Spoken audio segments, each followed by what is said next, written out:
मछली हमेशा पानी में रहती, जबकि मेंढक कभी पानी में, कभी किनारे पर कूदता। अस्सलाम वालेकुम प्यारे बच्चों। आज जो कहानी है जिसका नाम है मछली और मेंढक की दोस्ती, तो चले हम लोग शुरू करते हैं। एक खूबसूरत झील में एक मछली और एक मेंढक रहते थे। दोनों की आदतें मुख्तलिफ थी। मछली हमेशा पानी में रहती, जबकि मेंढक कभी पानी में, कभी किनारे पर कूदता।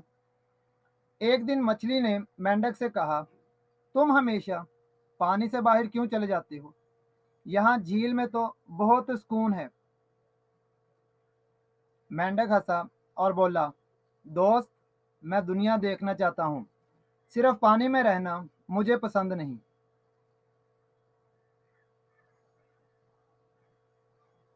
कुछ दिन बाद शदीद बारिश हुई। झील का पानी गदला और खतरनाक हो गया। मछली घबरा गई।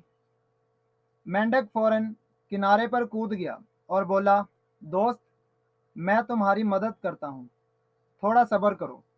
जब पानी साफ होगा तुम फिर आराम से तैर सकोगी।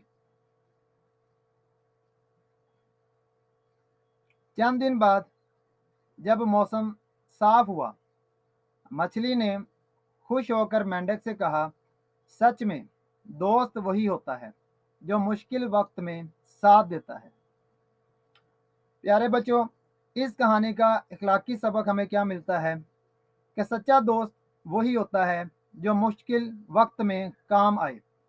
तो प्यारे बच्चों, कहानी पसंद आए इसे लाइक करें, शेयर करें और हाँ, सब्सक्राइब करना मत भूलिएगा। मिलते हैं आपसे एक और नई कहानी के साथ। तब तक के लिए अल्लाह हाफिज़।